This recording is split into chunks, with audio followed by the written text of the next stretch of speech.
Guillem, it's good to see you. I mean, the questions were already there about Xabi Alonso's future with Real Madrid. Where do things lie now after this loss tonight? I want to take you to a moment in the game, minute 65 to minute 71. 3 times the fans whistled the team. I spoke to Jude Bellingham about it and he said, oh, did they? Yes, they did. And that has been raised in the press conference with Xabi Alonso. Now, at that moment, it could have gone really wrong. City scores, that's the end. But football is funny. What happened next was 20, 25 minutes of a very good Real Madrid. They did it the Real Madrid way, not so much under with control, but like just putting players in the box and the ball into the box. And everybody went home thinking, yeah, okay, they tried. That's it. That gives him enough credit to continue, of course. He wasn't a bad defeat. He was never going to be sacked here unless he lost 5-0 against City. But they need to repeat and replay and show the performance that they had today against Alaves, which is at the weekend. If they do that, okay, they may have turned a corner. But the problem is a deep problem, which is to do with culture, the culture of the club, with players that are not so happy with method, with structure, with far too many demands. And Xavi's trying to adapt to that, but is still trying to give identity, as he also told me in another chat we had after the game. So we're still there at the edge. Guillem, hey, what's going on? I mean, you talk about the whistles and the response from the team. You talk also about, you know, we saw the hug from Rodrigo to Xabi Alonso. We say that, you know, I spoke to Tony after the game. He said that they played really well in the first half. Is that enough, though? 2 wins in 8 to lose at home in the Bernabeu. Is that enough for Real Madrid manager to say, okay, but the team played well, the team responded, or will the fans expect more? Stop playing logic in this story. There is no logic. If you put the stats, yeah, it's not enough wins. It's a team that's lost twice at home, having been 6 games away and not impressing against Elche or Rayo or Girona. But now really is game by game. So we know that there was a meeting after the Celta defeat of the board where they questioned, this is the 3 people that take decisions at the club, the future of Xabi Alonso. This is a very hermetic club. Why do we know? Because they're replaying that script that has happened before with other managers. If it goes bad, everybody's prepared for what's happening. So there's been days and days of discussion and hours of discussion about the future of Xabi Alonso. Xabi himself says, you know, if you are a Real Madrid manager, you have to get used to this is how it goes. And I will be questioning the next game. But that's exactly what's going to happen if you don't get Real Madrid pressuring in the way they were doing for certain parts of the game, if they don't attack in the way they were doing. Of course, Mbappé, let's see if he returns at the weekend. He wasn't ready to play at all, shouldn't have been on the bench either. But if everybody works at the way Xavi wants, because at the moment we still see just glimpses. And glimpses in the medium term, in the short term even is not enough. Yeah, I just wanted to ask that. You said about structure and the culture of this Real Madrid team. Obviously, Ancelotti was more of a player person, dealt with people on a man-to-man basis. What is it that you're hearing is the struggle that the players are adjusted to? Is it the levels of training? Is it the criteria that he wants around the training ground? Or is it a mixture of everything? It's a fascinating thing because, by the way, they are the biggest winning side in the world. And they haven't done it with the structure. So why they're going that way is because they see everybody, PSG, Bayern Munich, the top English sides, to have structure, to have discipline, to work very hard, to be dynamic, to be physical, and they want a bit of that. It's just that, of course, they brought Xabi Alonso to do that. But when the culture of the club is 90% of power to the players and 10% to the manager, these are the words of Florentino a decade ago, the chairman of Real Madrid, but it's more or less the same percentage. Then it's very difficult for the manager who hasn't got enough space to impose a timetable, impose work, make sure that everybody comes to the meetings at the same time and not delaying it. Make sure that everybody works in that kind of obligations that you have to do, roles and responsibilities that you've got when you came into the pitch. You've been told about it in video, you train it, now do it, put it in practice in the game, and it doesn't happen. That break there is because the players feel, you know what, we're good enough not to need that. The problem is, last year they showed that they're not good enough. They do need structure. That's why the club is going that way. But we are in the middle of a process, and only good results will save Xabi. Today was about a good performance, but the next few games is about results. So the pressure's still on, and the process is still on. And the solution is not in a week. It's in 3 months, 4 months. Who's got patience in this club to wait that long? Guillem, I was able to, to call this game today. It was odd to me that in the moments where they looked good, this looked very much like a Carlo Ancelotti team going on the counter, right? Sitting back, going on the counter. Rodrigo was good. Vinny Jr. found some space. If they had Mbappe, it almost set up. Is it maybe something where Xabi Alonso says, you know what, I want to be, I'm going to say Leverkusen, the Leverkusen way, and have the ball and control it, but maybe he learned something here where the personnel just might not be there because they don't have the Modric and the Toni Kroos, and we keep talking about that in the midfield. Maybe will he change a little bit here? So you have a very good counter-attack and pacey players. You have to use it, clearly. But you have to use it cleverly, not all the time, because the team then is lots of gaps that other teams can take advantage of. He would like, yes, use that, of course. But also control and also midfield that runs matters. But that's why he wanted Zubimendi, who ended at Arsenal. He knows he hasn't got the players for it. He's trying to do it with Gulazo, but not working. Bellingham, not that comfortable in that position. He's a top player getting to the box and finalising.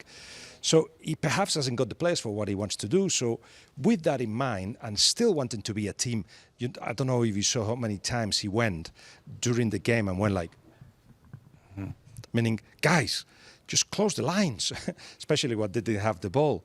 He's got to do that to remind them that there is a structure. And with that structure, they may be able to win better and not to have to run all the time or let others, like Manchester City have done 60% or 70% of the time, dominate at the Santiago Bernabeu. But in that process, as we're talking about, the players will push one way, the manager another, and then perhaps they'll find a common ground if there is enough time. But he needs the results. So it's not mathematical that he's going to go or that he's staying. We have to go day by day. He certainly has won some credit in the eyes of the fans for what has happened in the last 20, 25 minutes, but he's got to continue. Him, the manager, and the team offering that in the next few games.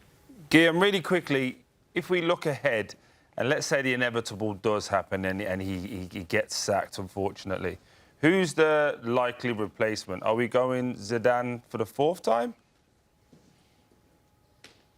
No, Zidane is with France now. He's finalising his deal with France. He'll replace Deschamps and win the World Cup 3 times with France or something. I mean, the man is a genius.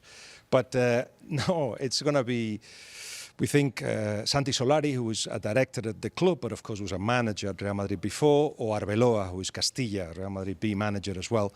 And then, you know, until the end of the season and think of other things. I know Florentino Perez loves Klopp. Klopp is enjoying his retirement. So it'll have to be one of those two. But at the moment, let's see. Let's see. It's going to be really interesting, isn't it? We'll see what happens. Guillem, good to see you. Thanks so much for joining us. Cheers, Poppy. Bye. What do you think, Troy? You just said the inevitable there. Do you think it is inevitable then, just a matter of time? I do when the conversations have already started. I always think that when these conversations are happening and if manager A loses today, then he's gone, and if the way he loses, I always think it's difficult to come back from that. I would like to have heard noises of this is a project, it's going to be long-term, and we know there's going to be teething problems. To a lesser extent, like Ruben Amorim at Man United, even though we've seen it be really, really bad at times, thinking back to the Grimsby games, they've always said, this is our man, this is the project, it's going to last, we're going to give him 3 years, 5 years. When I hear these types of comments, it just feels to me it's inevitable. We're just delaying it for as long as possible. Do you think it matters how much, I suppose how much do you think it matters, Grella, that the players are still bought in to him? Because we just asked Guillem, we saw the hugs, we saw the players put on a bit of a show of support, right? How much of an influence does that play, though, how the locker room feels? It helps for sure. I think number one thing is, and we say this all the time, if I see players not fighting for the manager, it's done. It's like, for me, there's no coming back from that. When the players are like not making recovery runs, or you can see they're not happy, or they're scoring a goal and they're acting a little funny, or They're not supporting the manager. Once that he loses the changing room, that for me is terminal. There's no coming back from that. My whole take on Xabi Alonso, and maybe this is not going to be a popular take, but still a young manager, right? And, you know, put aside his playing career, he was one of the most fantastic players ever. He's a fantastic gentleman also. But he had one good year at Leverkusen. Yeah, it was a phenomenal year as well. The second year was not as good. And then it was just this dialogue like, oh, I'll get Ancelotti out of here. And then Xabi Alonso, he's the guy. It's going to be amazing. And then he's come in and hasn't been amazing and hasn't been good. And how they overlook the fact that he's one of the most structured, disciplined managers coming into a team of a bunch of guys that they just like, they don't want to know about it. They don't want to know about the structure in the team. I mean, a lot of the times when you watch Real Madrid play in the last few years under Carlo Ancelotti, it's like, it almost looked like two teams. It almost looked like there was a couple, like 6 guys that would defend and 4 guys that would attack. So much freedom. So much freedom and unbelievable super individual talents in Vinny and Rodrigo and Mbappe. Those 3 can go into any team anywhere in the world and probably be the star player, right? So I just think that Xabi Alonso is still young, and still it was just a very small sample size. So I'm not surprised with sort of what's happening here early on. That was the bit that threw me. Like, absolutely blew my head when Guillem saying it. Again, we know he's structured, Xabi Alonso. We understand that. But every organisation, every business is structured. You can have talented individuals, and we saw last year they still had talented players, but they didn't get anywhere near where they needed to. So why now is it, well, this isn't working, let's go back to the thing that we already know isn't working? Like, to me, that's crazy. The things that Xabi Alonso is trying to implement, turn up on time for meetings. That's a standard, isn't it? Is that not a standard thing that everyone does? Can everyone be there and work together as a team? Can we close the distances from front to back when we're defending? I just thought that was the basic principles of football. Now, we've never played at Real Madrid, so maybe it is different. Do you think it's because they've had it so far one way with Ancelotti that they feel like they have the power in the changing room and they're thinking, OK, you're just coming in to kind of be someone on the sideline, not to stamp such a strong authority? I take that point, but you brought me in for a reason, because it wasn't working. If it was still working, then Carlo Ancelotti would still be there. There wouldn't be any rumblings last season about people being frustrated. And now, again, it just seems to be like you brought me in for a reason. I'm trying to change that reason, but now actually the players are not happy with it. So let's just get rid of that and go back to how it wasn't working before. It seems a little bit crazy to me when I'm listening to those things. Well, the thing that was telling to me right there with Guillem when he said that maybe they don't have those players, and it's the reason I asked him the question, because today that was a Carlo Ancelotti team. And I don't mean any disrespect to Xabi Alonso, but he wants to put the ball down, play through all 3 sections of the field, right, from back to middle to the front, and get numbers for. This was a counterattacking team. This is where this is how they set up and where they had success with Carlo Ancelotti. So they kind of went back to who they really are. Now, some of it might be forced because of the injuries they had, right? So now you got to sit back a little bit. I get that part.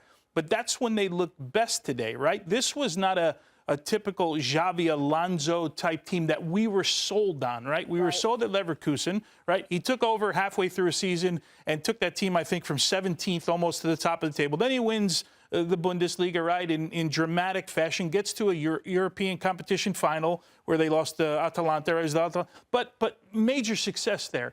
If you're going to change that whole sort of mode of playing with the players, it's going to take a little bit of time, right? And if you're asking about a response, I know you guys were watching a bunch of games.